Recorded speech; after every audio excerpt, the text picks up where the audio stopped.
서울 강남의 한 카페. 봄 햇살이 비치는 창가 자리에 앉은 서연은 긴장한 듯 손끝을 모으고 있었습니다. 맞은편에는 정장을 단정히 차려입은 시어머니 박귀자 씨가 앉아 있었죠.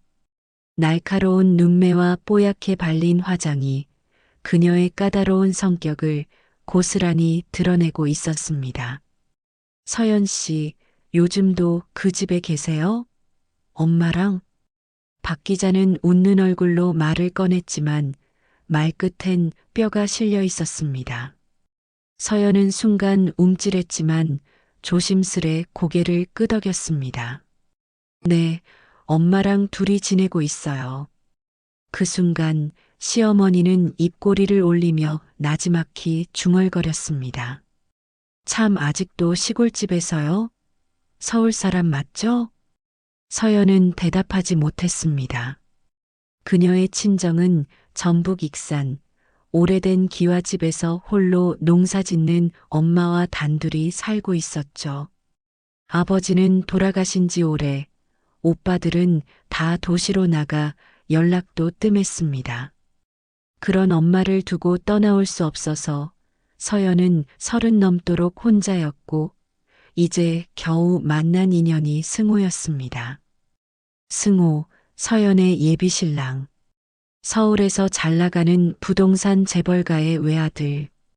그 남자의 집안이 그녀를 흔쾌히 받아들일 리 없었지만 승호는 늘 말했죠. 내가 설득할게. 우리 엄마 아빠 사람 보는 눈 있어. 하지만 그 말은 헛된 위로였던 걸까요? 며칠 뒤 양가 상견례 자리를 앞두고 박 기자는 전화를 걸어왔습니다. 그날 서연 씨 어머님 혼자 오신다고요? 아버님은 안 계신다면서요. 어머님, 옷은 깔끔하게 입고 오시라 해요. 괜히 구질구질하게 나와서 체면 구기지 말고. 전화기 너머로 들려오는 그 말에 서연은 가슴이 조여들었습니다.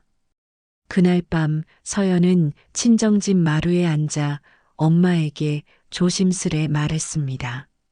엄마 상견례 때 너무 신경 안 써도 돼. 그냥 엄마 모습 그대로 가도 돼. 엄마는 미소 지었습니다. 손에 굳은 살 박힌 주름진 손으로 서연의 손을 감싸며 말했죠. 내가 구질구질한 사람이면 네가 날 그렇게 말하지는 않았을 거다. 걱정 마라. 네 인생 걸린 날인데 엄마가 웃을게. 그 말에 서연은 눈물을 삼켰습니다. 엄마는 자신을 위해 단 한 번도 울지 않았지만 자신은 그 엄마를 위해 단 한 번도 싸우지 못했던 것이 미안했습니다. 그리고 상견례 당일 한정식집 룸안 정갈하게 차려진 음식들 사이로 박 기자와 남편인 최 회장이 먼저 도착해 있었습니다.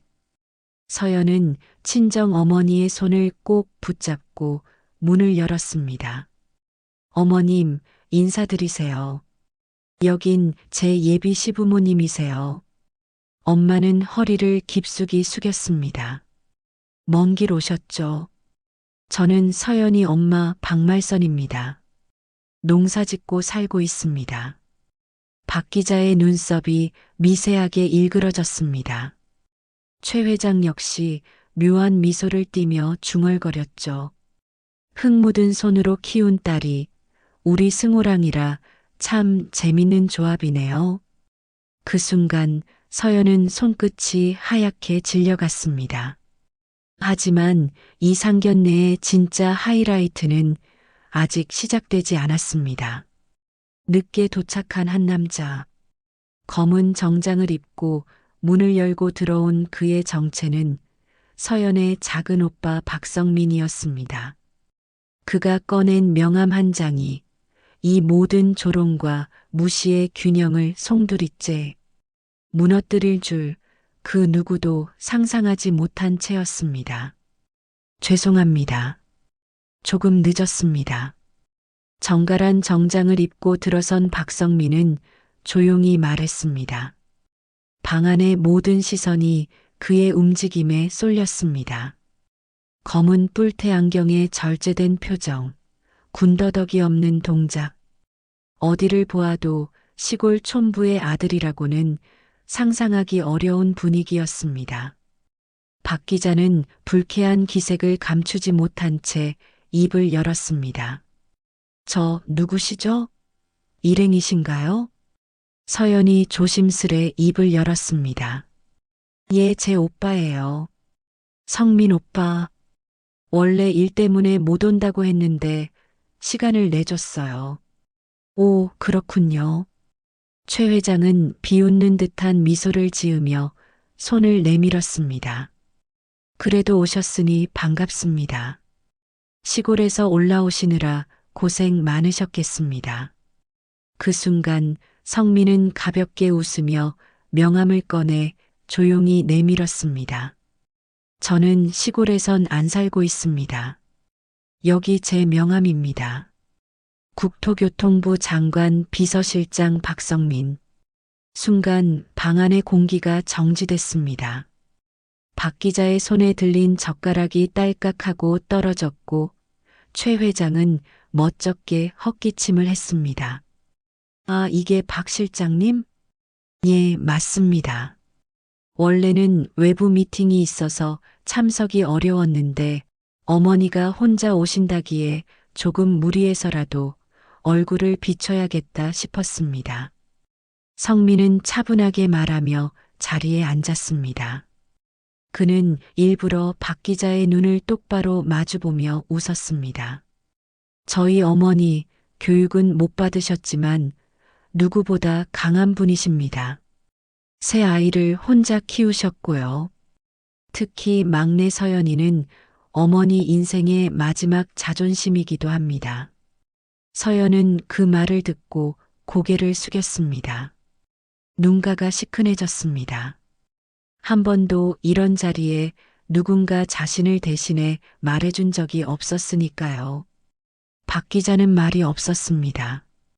짙게 바른 립스틱이 희미하게 말라붙어 있었고 그녀의 표정은 굳어 있었습니다. 저 촌사람이 장관 비서실장 오빠라니 믿기지 않는 현실 앞에서 머릿속이 복잡해진 듯 보였죠.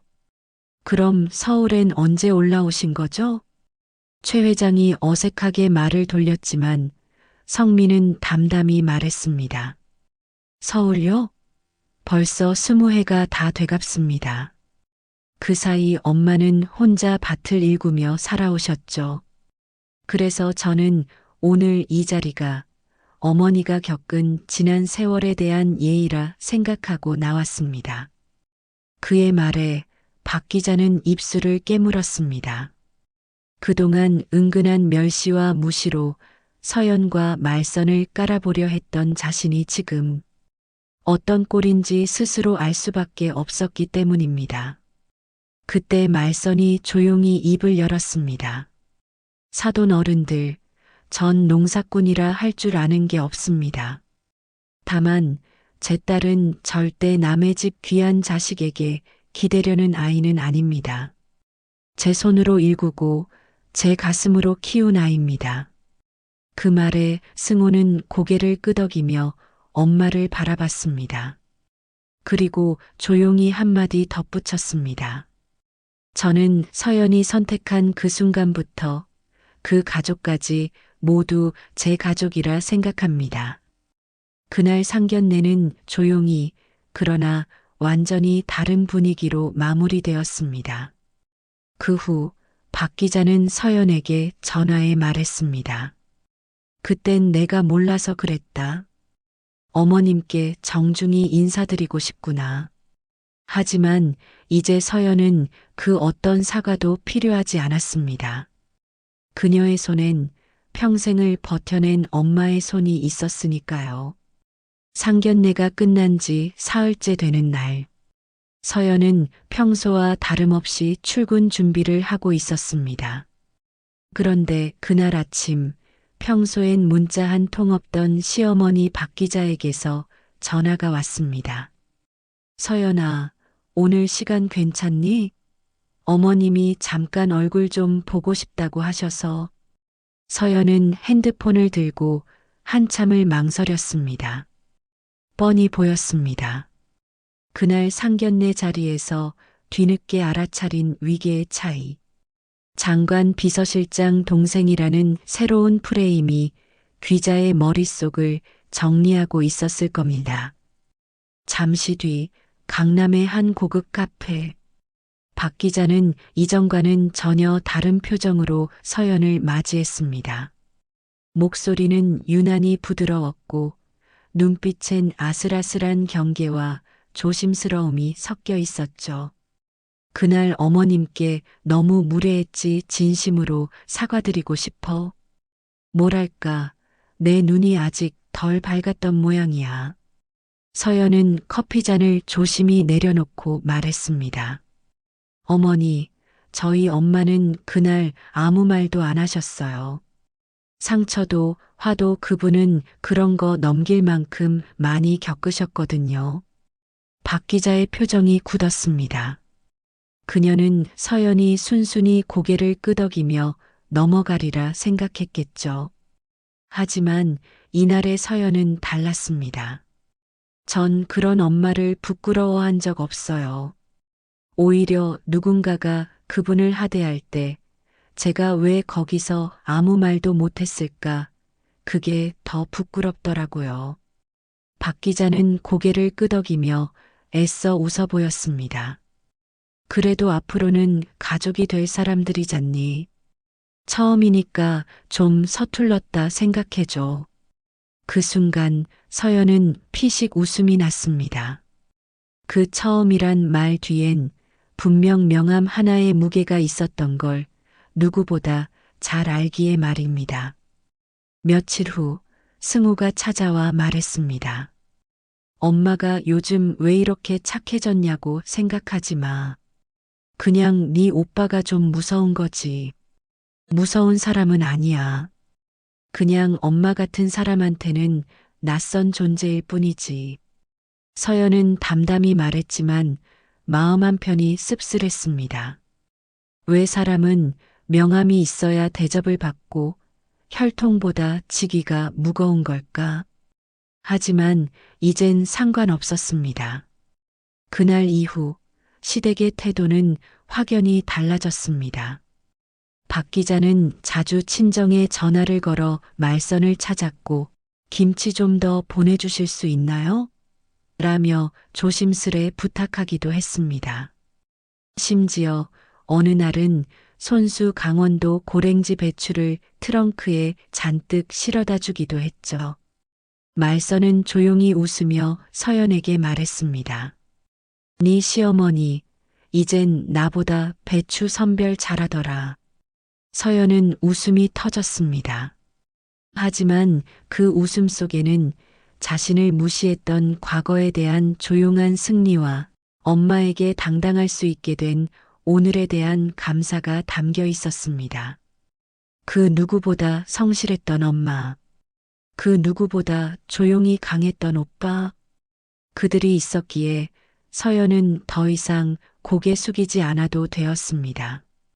결혼식이 한 달 앞으로 다가오자 본격적인 예식 준비가 시작됐습니다.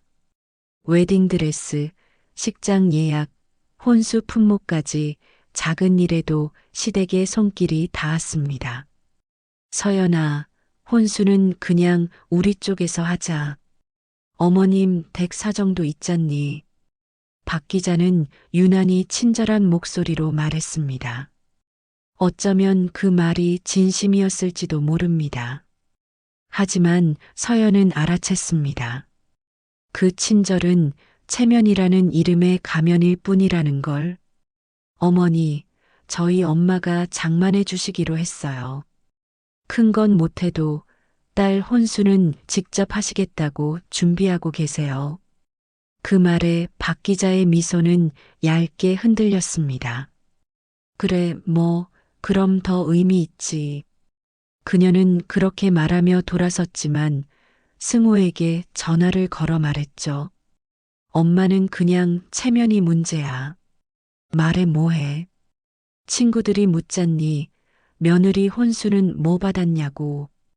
그런데 시골에서 보내온 이불 몇 채, 장독대에 담근 된장이 전부라니, 어우, 창피해서 어디 말도 못해. 그 통화는 우연히 복도에서 전화를 받고 있던 서연에게 고스란히 들려왔습니다. 그녀는 말없이 손에 들고 있던 도자기 샘플을 내려놓았습니다. 가슴 한복판에 서늘한 바람이 불었습니다. 그날 밤 서연은 친정집으로 향했습니다. 해가 저문 논밭을 지나 오래된 마루에 앉아 엄마와 함께 마늘을 까며 조용히 말했습니다. 엄마, 혼수 꼭 그렇게 무리 안 하셔도 돼요. 사람들은 어차피 껍데기만 보니까. 말선은 웃으며 대답했습니다. 그 껍데기라도 네가 부끄럽지 않게 입혀주고 싶은 게 엄마 마음이다. 서연은 울컥했습니다. 아무 말 없이 엄마의 손등을 감싸쥐었습니다. 이 손은 아무것도 가지지 못했지만 누구보다 자식을 지켜낸 손이었습니다. 며칠 뒤 박 기자는 친구들과 모임 자리에서 서연의 혼수 얘기를 꺼냈습니다. 요즘 애들은 혼수도 간소하게 하더라. 오히려 전통 된장, 수제 이불 그런 게 진짜 귀하잖아. 그 말에 친구 하나가 말했습니다. 어머, 너희 며느리 친정, 장관 비서 실장 친가라며? 시골 출신이라도 피는 못 속이나 봐.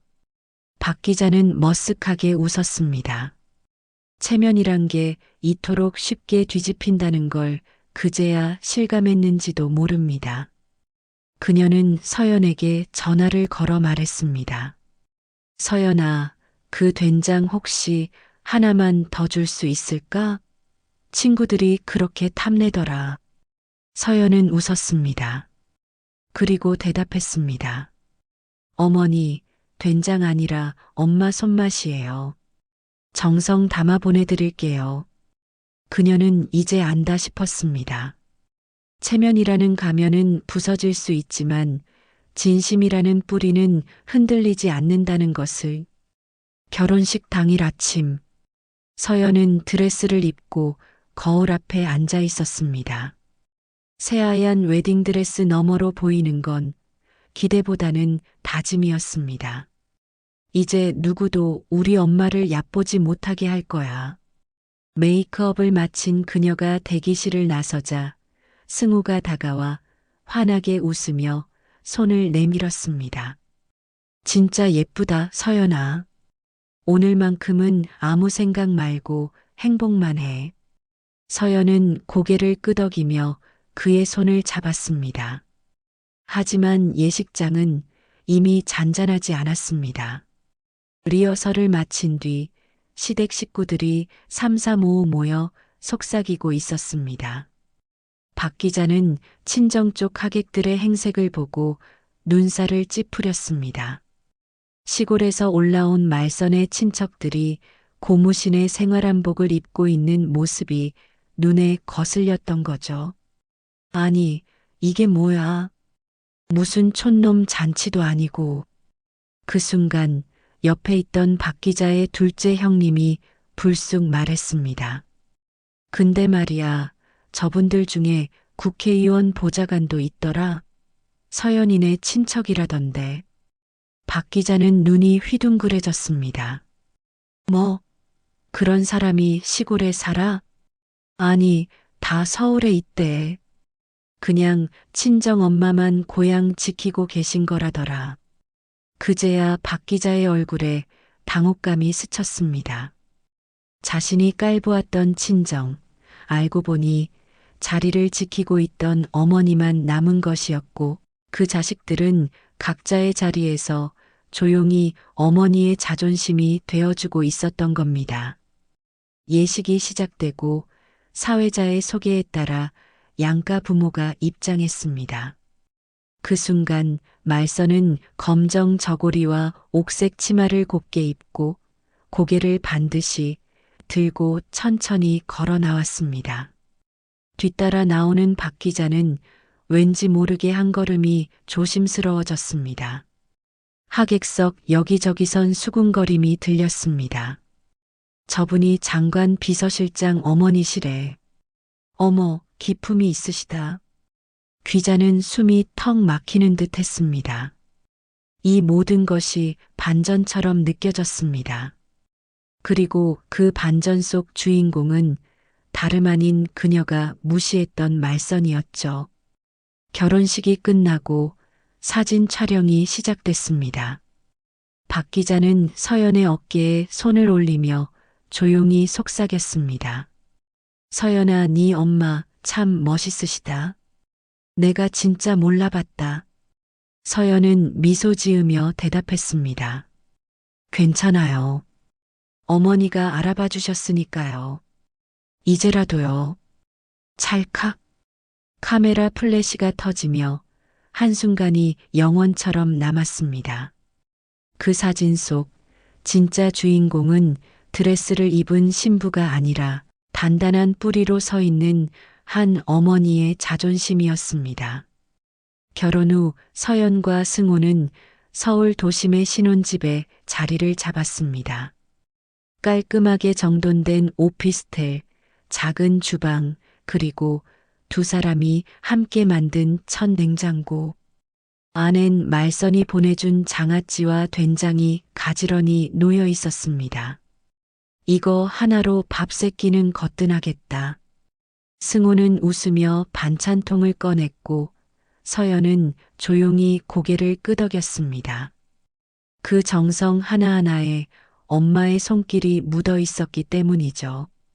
며칠 후 박 기자가 신혼집에 첫 방문을 했습니다. 이야 생각보다 깔끔하네. 그녀는 거실을 둘러보며 애써 중립적인 말투를 유지했습니다. 그리곤 조심스레 말을 꺼냈습니다. 서연아, 네 친정어머님 그날 이후 자꾸 생각나더라. 뭐랄까, 내가 너무 경솔했던 것 같아. 서연은 그 말이 단순한 사과는 아니라는 걸 느꼈습니다. 그 뒤에 숨은 건 아마도 진심에 눌린 죄책감이었겠지요. 어머니, 사람은 누구나 실수하잖아요. 중요한 건 그 다음이니까요. 박 기자는 말없이 고개를 끄덕였습니다. 그리고 뜻밖의 봉투를 내밀었습니다.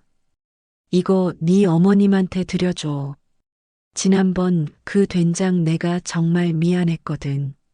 서연이 봉투를 받아들자 안에는 정갈한 손글씨로 적힌 카드가 들어 있었습니다. 말선 어머님께 박 기자가 올림. 이름 앞에 붙은 호칭이 서연의 눈을 멈추게 했습니다. 어머님. 처음으로 그녀가 말선에게 붙인 단어였습니다. 말 대신 그 카드 한 장이 수십 번의 사과보다 더 묵직하게 느껴졌습니다. 며칠 뒤 박 기자는 직접 말선이 있는 익산을 찾았습니다. 낡은 기와집 마당 앞에서 그녀는 조심스레 문을 두드렸습니다. 계세요? 저 서연이 시어머니입니다. 문이 열리고 말선이 나왔습니다. 박 기자는 꾸벅 허리를 숙였습니다. 그날 제가 많이 부족했습니다. 사과드리러 왔습니다. 말선은 고개를 끄덕이며 묻지도 따지지도 않았습니다. 대신 정갈한 차 한 잔을 내어주며 말했다죠. 사돈, 저는 서울 사람들 잘 몰라요. 근데 진심은 알아봐요. 지금 얼굴이 그날이랑 달라졌어요. 박 기자는 그 말에 얼굴이 붉어졌습니다. 부끄럽고 어색하고 그러나 이상하게도 가벼워진 마음. 그녀는 작은 미소를 지었습니다. 감사합니다, 어머님. 그날 이후 박 기자는 서연의 휴대폰에 저장된 연락처를 시어머니에서 귀자 어머님으로 바꿔달라고 말했습니다. 네 엄마는 엄마라 불러야 하잖아. 나도 그렇게 하고 싶어. 서연은 눈물이 핑 돌았습니다. 이제서야 모든 것이 제자리를 찾아가고 있었습니다. 설날 아침 서울 외곽승호의 본가.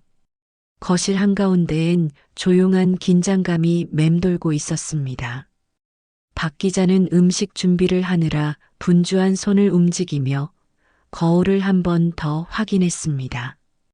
그녀의 옷차림은 평소보다 단정했고 화장도 한결 부드러웠습니다. 오늘은 서연의 친정 어머니 말선이 집에 오는 날이었습니다. 귀자가 먼저 초대했습니다. 며느리 친정이라고 안 챙길 수 있느냐며 큰맘 먹고 준비한 날이었죠. 거실 문이 열리고 서연과 말선이 들어섰습니다. 말선은 한복 위에 따뜻한 쇼를 걸치고 있었고 양손엔 직접 만든 나물과 떡국용 사골 곰탕이 담긴 가방이 들려 있었습니다. 새해 복 많이 받으세요. 사돈 어르신. 말선은 조용히 인사했고 박 기자도 정중히 맞절했습니다. 멀리서 올라오시느라 고생 많으셨어요. 어서 들어오세요. 그 순간 승호의 큰 고모가 다가와 귀에 대고 속삭였습니다. 형수, 저게 그 촌에서 혼자 농사 짓는 분이지? 시골 내음 나겠다. 박 기자의 눈빛이 번쩍했습니다. 그녀는 고모를 쳐다보며 조용히 말했습니다. 그 시골 내음 덕분에 우리 서연이 이렇게 반듯하게 컸어요. 저는 그 내음 아주 귀하게 여깁니다. 고모는 말문이 막혀 뒤로 물러났고 그 자리에 있던 가족들은 조용히 고개를 숙였습니다. 식사가 시작됐고 모두가 상에 둘러앉았습니다. 말선이 가져온 나물을 귀자가 정성껏 접시에 담으며 말했습니다. 이거 된장 향이 정말 깊어요. 어머님 손맛엔 못 당하겠네요. 말선은 머쓱하게 웃었습니다. 시골에선 그거밖에 낼 게 없어요. 귀자는 고개를 젓고 말했습니다. 그거 하나가 우리 집 전체를 바꾸고 있잖아요. 그 순간 서연은 젓가락을 멈췄습니다. 이게 꿈인가 싶었죠. 불과 몇 달 전 친정을 무시하고 자신을 깎아내리던 시댁에서 이제는 어머니가 존중받고 인정받는 자리에 앉아 있었으니까요.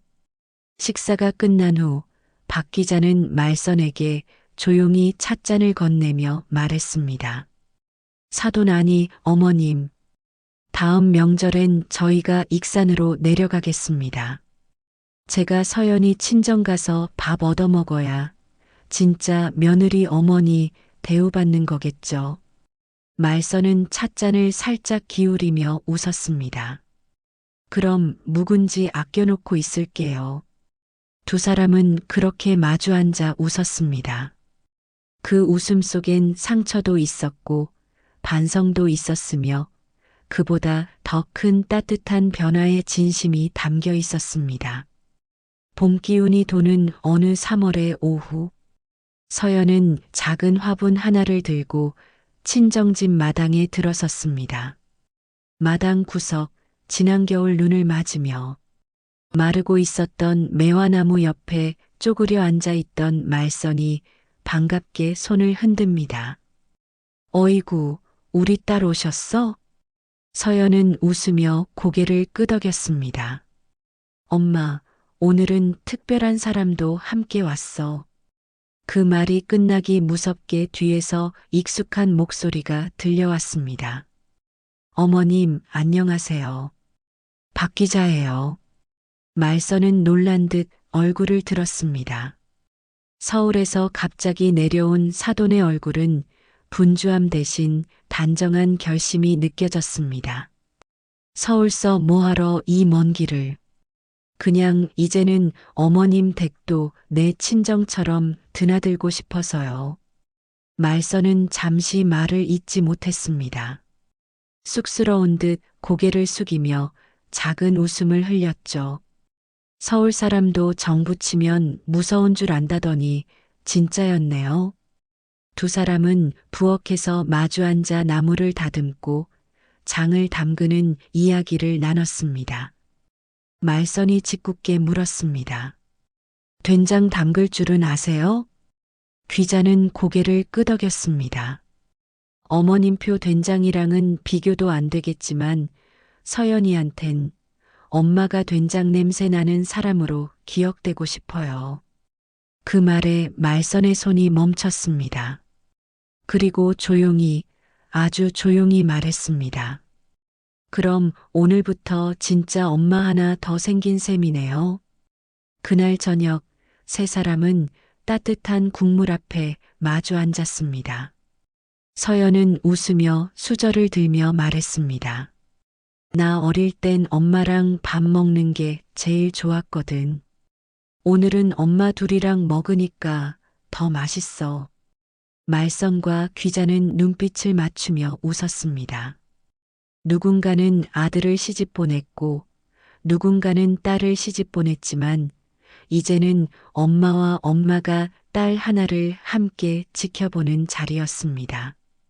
며칠 뒤 서연은 핸드폰 연락처를 하나 바꿨습니다. 시어머니 엄마 귀자, 그리고 엄마 말선은 그대로 남겨두었습니다. 그녀는 누구보다 늦게 결혼을 시작했지만 누구보다 먼저 진짜 가족을 얻었습니다. 그 이름 앞에서 이제 누구도 고개를 숙이지 않았습니다. 이야기 잘 들으셨나요? 세상에서 가장 귀한 이름, 엄마라는 자리. 그 이름이 뿌리 깊은 나무처럼 오늘도 우리를 붙잡아주는 것 같습니다. 다음 이야기에서도 따뜻한 진심으로 다시 인사드리겠습니다. 감사합니다.